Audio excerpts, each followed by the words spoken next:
के साथ स्टेज पर मदो करती हूँ। खिताबत वजद में आए तो फिर हथियार बन जाए, खिताबत वजद में आए तो फिर हथियार बन जाए, कभी नेज़ा कभी खंजर कभी तलवार बन जाए। खिताबत की बुलंदशानी मुसल्लम है ज़माने में, खिताबत की बुलंदशानी मुसल्लम है ज़माने में, खिताबत जो ज़बां पर आए तो जाफर तर्रार बन जाए।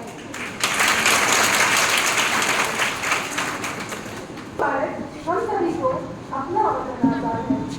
इधर बाप जनाब खंजर साहब, लाइक जनाब सदर साहब, नायब सदर साहब, मौलाना प्रिंसिपल साहिबा, आपके कदर साजा और मेरी हम अक्सर साथियों, अस्सलाम वालेकुम।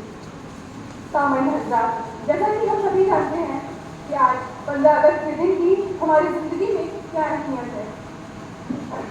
इस जश्न को मनाने के लिए हम सभी यहाँ पर जमा हुए हैं। इसलिए सबसे पहले इनकी गहराइयों से आप सभी हज़रात को इस इंडिपेंडेंस डे की ढेर सारी मुबारकबाद पेश करती हूँ। Happy independence day. आज आज़ादी का ये जश्न मनाते हुए हम सभी का दिल खुशियों से लबरेज है। हमारे सीने एहसास आज़ादी से मामूल है। हमारी आंखों में आज़ादी की खुशी नूर बनकर रोशन है। आज हमारे बदन में हमारा खून आज़ादी की लहर बनकर दौड़ रहा है और आज मुल्क के हर हिस्से में हिंदुस्तान जिंदाबाद के नारे लगाए जा रहे हैं। हाल ही में जैसा कि हम सब जानते हैं कि आज़ादी इफ्तिखार को कहते हैं, आज़ादी इख्तियार को कहते हैं। लेकिन मैं समझती हूँ कि लाखों और हजारों लोगों की अजीम शहादतों की दास्तान पड़ी है।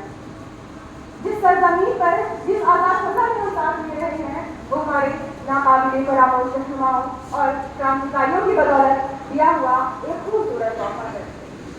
इसलिए अज़्म-ओ-अक़ीदत के साथ सलाम पेश करती हूँ उन अज़ीम अमर शहीदों को।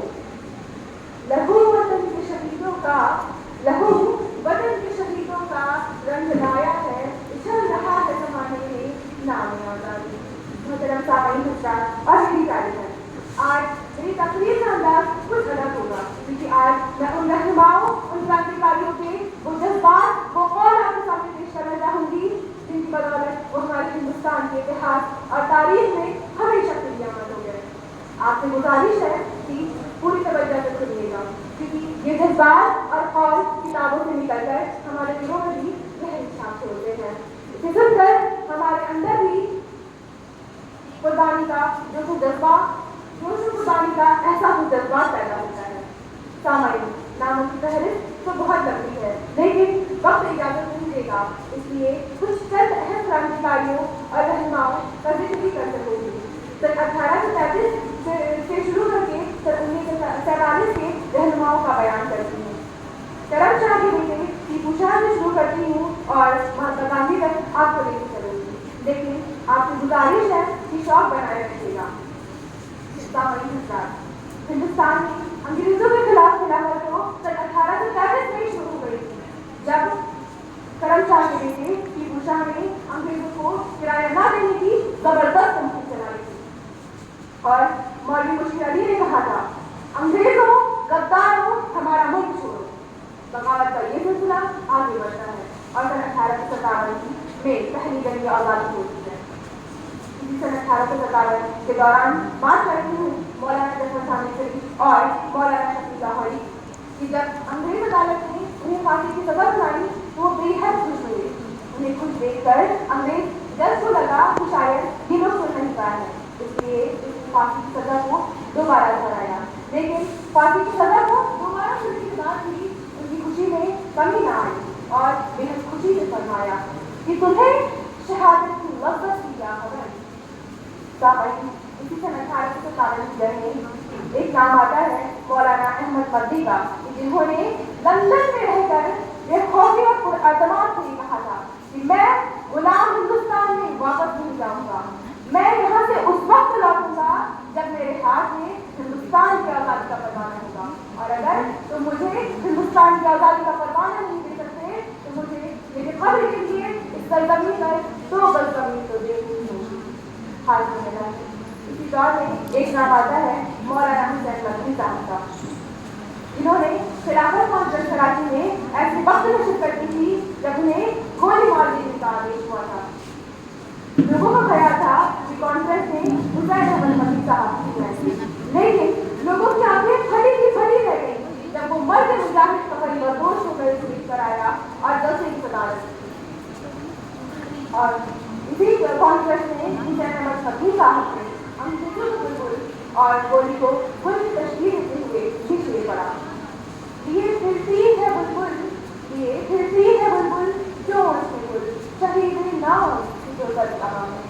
मौलाना का ये शेर सुनकर जलसे में आधे घंटे तक लोगों ने नारेबाजियां की। शहीदों की कुर्बानियों और एक पर्दे की जानी इशारे करते हुए अंग्रेजों को मुखातिब करते हुए अहमद मसीह साहब ने कहा था, खिलौना समझकर न बर्बाद करना, खिलौना समझकर न बर्बाद करना कि हम भी किसी के बनाए हुए हैं। फिरंगी की फौजों में गुर्बत के बदले तेरे दाल चढ़ कर गाड़े हुए हैं। वो शजरे आजादी को खोने की दिशा तो कल उसके पकने को आए हुए हैं, तो कल उसके पकने को आए हुए हैं। हाजिर सन 1857 की गई सदारत करने वाले आखिरी मुगल बादशाह बहादुर जफर की बहादुरी, जोश और हिम्मत की बात सुनिए। आजादी के हंगामे में बादशाह बहादुर जफर को नसलबंद करके रंगून की कालकोठी हटा दिया गया था। और जब अंग्रेज उनसे मिलने आता है और मजाक उड़ाते हुए कहता है, दम दम दम नहीं, अब खैर मांगो जान की, ऐ जफर फीकी पड़ी शमशीर हिंदुस्तान की। सुनिए तब बहादुर शाह जफर ने पूरे जोश और हिम्मत से क्या कहा था। बहादुर शाह जफर ने पूरे यकीन और जोश से अंग्रेजों को मुंहतोड़ जवाब देते हुए कहा, गाजियों में भूल रहेगी, गाजियों में भूल रहेगी, जब तक ईमान की तख्त लंदन तक चलेगी तैर हिंदुस्तान की, तख्त लंदन तक चलेगी तैर हिंदुस्तान की। इसी दौर में झांसी की रानी वीरांगना लक्ष्मीबाई की बहादुरी लाजवाब थी। उन्होंने इस बहादुरी और बेखौफी से अंग्रेजों की बंदूकों का सामना अपनी तलवार से किया, उसी बेखौफी और बहादुरी में अपनी किस्मत की हिफाजत की।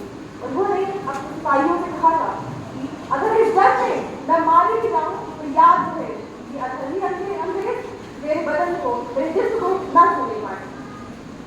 हाजी सन 1857 की जंग तो नाकाम हो जाती है, लेकिन आजादी की जो आग हिंदुस्तानी में लगी थी वो चिंगारी बनकर सुरक्षित रहती है। और जब सन 1916 में देश के अजीम रहनुमा महात्मा गांधी ने हिंदुस्तान की सियासत में हिस्सा लिया तो ये आजादी की जद्दोजहद फिर से शुरू होती है। और इस दौर में भी अनगिनत रहनुमाओं और क्रांतिकारियों की कोशिशों और धैर्यों की कहानियां बेमिसाल। महात्मा गांधी ने लोगों को सिखाया कि खून खराबे और हिंसा के बगैर ही अपनी बात को मनवाया जा सकता है। उन्होंने लोगों को करो या मरो का नारा दिया और कहा, या तो आज है या फिर कभी नहीं।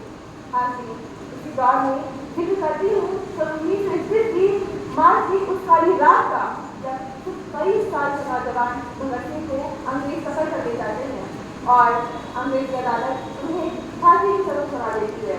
उन शहीद भगत सिंह का कसूर से दिखता था कि वो आजादी चाहते थे, वो अपने मुल्क को आजाद कराना चाहते थे, जो कि इन अंग्रेजों को मंजूर न था। अब जरा सुनिए उस बहादुर माँ की सब्र की बात सुनिए, उसकी हिम्मत की बात सुनिए, जिसने अपने बेटी की फांसी की सजा सुनकर दी, उसे अपने वतन पर कुर्बान होने से ना रोका। फांसी की सजा से पहले काली अंधेरी रात में शहीद भगत सिंह की माँ उनसे मिलने आती है।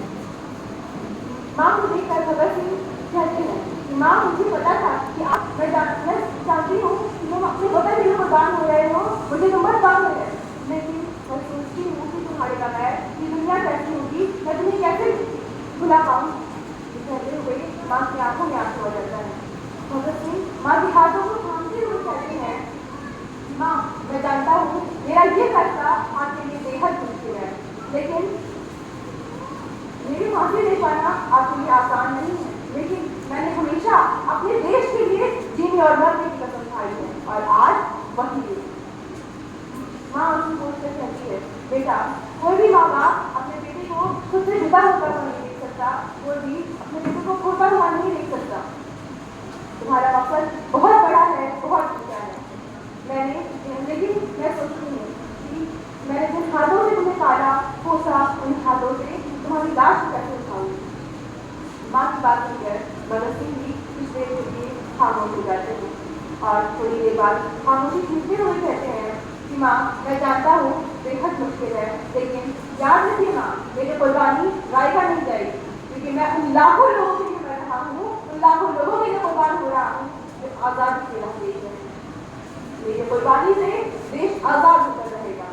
मुझे खोने की फिक्र मत करना, क्योंकि मैं एक भगत सिंह अगर आज कुर्बान होऊंगा तो कल हजारों भगत सिंह पैदा होंगे, जिसमें तेरे इस बेटे की मौजूदगी होगी।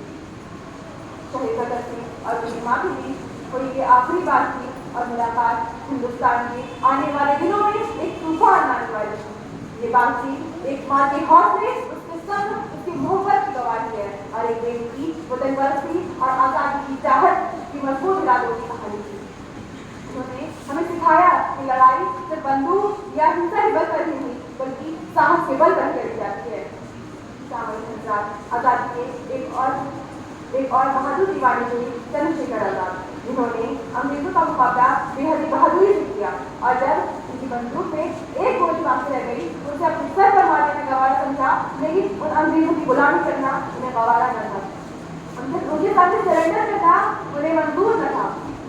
और हमको ये सिखा है कि हम आजाद हैं, आजाद ही रहेंगे और आजाद रहेंगे। हाँ जी, आजादी के दीवानों का वो दौर था जब लाला लाजपत राय ने कहा था कि मेरे शरीर पर जितनी ही लाठियों की जरूरत पड़ जाए, लेकिन एक वक्त ऐसा आएगा जब मेरे शरीर पर पड़ी एक लाठी अंग्रेजी हुकूमत पर और इसके ताबूतों पर एक तीर का काम करेगी। आजादी की लड़ाई में नेताजी सुभाष चंद्र बोस ने कहा था, अगर देश को आजाद कराना है, आजादी की रोशनी बिखेरना है, तो हमें मरना ही होगा। उन्होंने लोगों को ये कहकर भी जोश दिलाया कि तुम मुझे खोल दो, मैं तुम्हें आजादी दूंगा। उनका ये भी कहना था कि अगर हमें अपने राज को जिंदा रखना है, तो हमें हमारे मन में एक ही ख्वाहिश, एक ही चाह और एक ही आरज़ू होनी चाहिए। वो ख्वाहिश, वो चाह और वो आरज़ू है कुर्बानी की, बलिदान सामर्थ्य था। इनके अलावा न जाने कितनों को जिक्र बाकी रह गया है। अब चंद बातें अपनी बहनों से कहना चाहूँगी। बहनों, ये आज़ादी का वो दौर था जब बच्चे के जैसे देश प्रेम था, उनके हाथों में आज़ादी के बिगुल हुआ करते थे। और आज वो दौर है जब हमारे हाथ में मोबाइल फोन हुआ करते हैं और हम उस पर अपने रील्स चलाकर अपने वक्त को ज़ाया करते हैं, अपने कुछ बंद सपने के वक्त को ज़ाया करते हैं। हमें सोचना चाहिए और गौर करना चाहिए कि हमारा वक्त अपने लिए, अपनी फैमिली के लिए,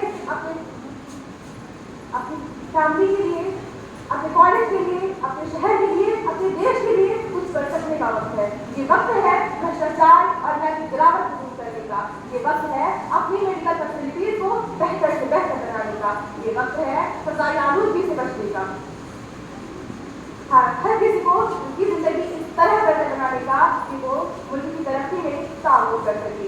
ये जिम्मेदारी हर बाशिंदे की है। आज जरूरत है मुल्क के हर तबके के लोगों को एक होने की। आज जरूरत है अपने हिंदुस्तान को उस तरह तक ले जाने की जहाँ से उसका कुछ बिगाड़ करना जरूर, कुछ छू पाना नहीं मुश्किल हो। आज के आज़ाद हिंदुस्तान में हमें अपनी जिम्मेदारियाँ समझने की जरूरत है। और अगर जवाब मिले हाँ, तो फिर जुड़ जाइए, जी जान लगा दीजिए, क्योंकि हमें उस हिंदुस्तान की तामीर करनी है जहाँ पर सभी को बराबरी का मौका मिले, जहाँ कोई भूखा ना हो सके, जहाँ हर बच्चे को खुद को तालीम जेवर से जाने संवारने का मौका मिले, जहाँ हमारी वो तहजीब फले फूले जो सदियों से दूसरों के लिए मिसाल बनी है, जिसकी वजह से हिंदुस्तान दूसरे मुल्कों में भी मशहूर रहा है। इस मुल्क की शान की खातिर